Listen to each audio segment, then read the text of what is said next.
However, history has many more answers than the military drama offers.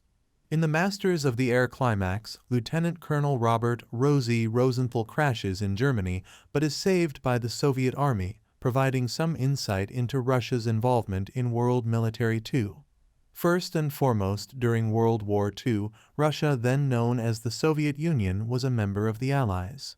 This indicates that they collaborated with the US and the UK to defeat the Nazi forces in Germany. The Soviet Union conquered Germany's east as the United States overran Germany from the west. Welcome back. It's your favorite spoiler from Movie Drilling. For more updates, you can like, comment, and subscribe to our channel. The Soviets' involvement in the conclusion of Masters of the Air is intriguing because it expands the series' universe. The last episode offers a rare look at America's connection with the Soviet Union, even though the show primarily focuses on the United States' war efforts and occasionally their relationship with the British. Viewers witness how Robert Rosie Rosenthal is shielded by the Soviet Union and brought back to Thorpe Abbotts unscathed. This raises numerous doubts regarding the Soviet Union's larger role in the war, even though it speaks a lot about the Soviet Union during World War II. The Soviet Union was a neutral force at the start of World War II.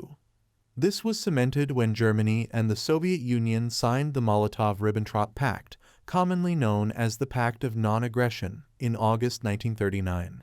Essentially, the agreement said that neither nation would attack the other or aid those who were the enemy of the other. Although this agreement was seen as neutral, it really aided the Nazi cause in numerous ways. The accord guaranteed the Soviets a portion of Poland to invade in exchange for their refusal to confront Germany.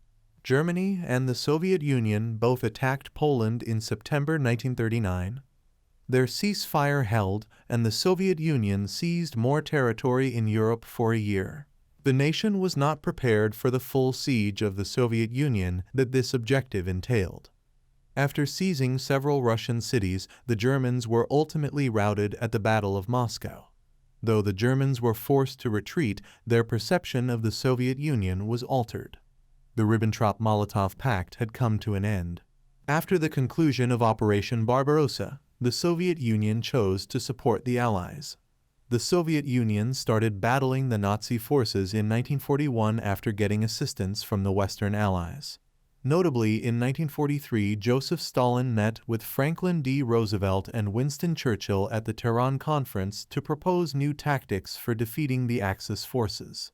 In addition to fighting on the German front and invading the superpower from the east, the Soviet Union broke another non-aggression pact in 1941 by aiding in the defeat of the Japanese front. The Soviet Union stayed an ally throughout the war.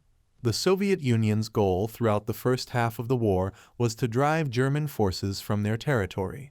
During the 2 years of Operation Barbarossa, the Germans tightly guarded the southern area of the Soviet Union. Despite losing millions of men, the Soviet Union was able to successfully retake its territory. After that, the Soviet Union's goal for the remainder of the conflict was to retake the areas that Germany had initially conquered. Germany found itself stuck in the middle of an invasion by the Soviet Union from the east and the United States and United Kingdom from the west. The numerous prisoner of war camps in Germany were assisted in their liberation by Soviet soldiers, as demonstrated in the film Masters of the Air. This is somewhat reflective of real life.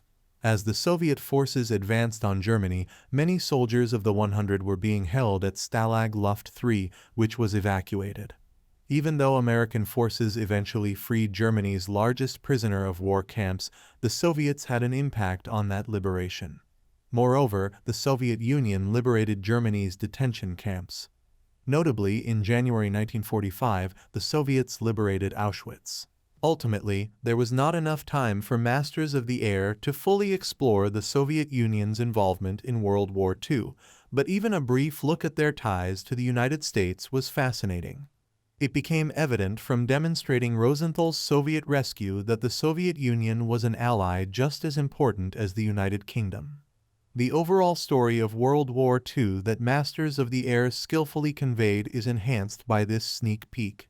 Thank you once again. At Movie Drilling, we provide you with everything you need to know.